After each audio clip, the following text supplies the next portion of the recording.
Hey, what's up? It's Mochi. I'm going to be showing you how to create the best pinch transition in Davinci Resolve, while also showing you extra effects that will complement it. To start, you'll take 2 adjustment clips from your effects library and make them the size of your own clips.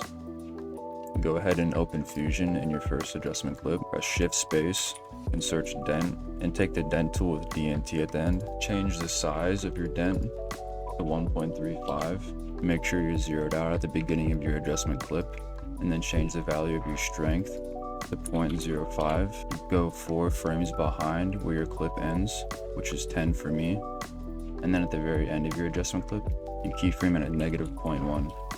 Make sure your spline graph is selected at the top right of your screen. Check off your dent box and then fit your graph. Select all 3 of your points.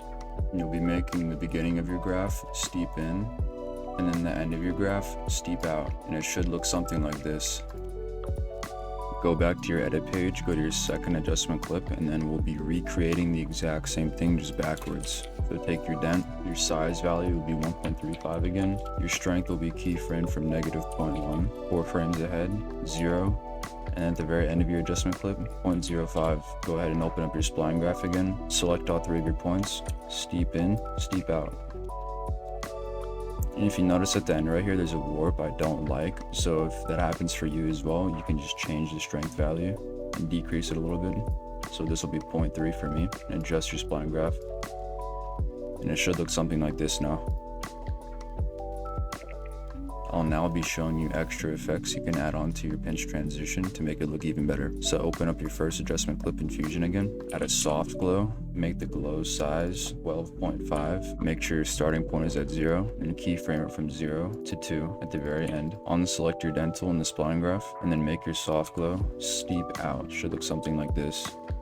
You'll need Reactor installed for this next effect, so I'll have a tutorial linked in the description down below if you don't already have it downloaded. You'll be adding a defocus gamma node next, so keyframe the defocus size from 15 to 0 and select either one of the lens type in the middle. I'll be selecting this one, and then you'll keyframe your image gamma from 6 to 1. Unselect your soft glow, and then you'll be changing both of the graphs for image gamma and defocus size. It should look something like this. Next, I'll take a transform node, keyframe the size from 1.05, 4 frames behind, keyframe it 1.0, and at the very end 1.3.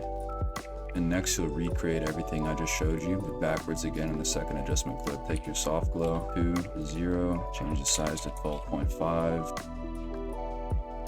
Your defocus gamma, so from 0 and 1 for image gamma, 15 and 6. Graphs will look something like this. You'll then add your transform node. I'll then keyframe the size from 1.0 at the beginning, and in the 15th frame, I'll keyframe it to 1.35. At the end, I'll change it to 1.4. And your graph should look something like this. And then for the final touch, I'll add a 4K film grain overlay, shorten it to the length of both of the clips, zoom in on it a little bit, and then change the composite mode to soft light. That's my twist on creating the best pinch transition in Davinci Resolve. I appreciate everybody that watched all the way through and hope you have a good rest of your day. It's been Mochi. Peace.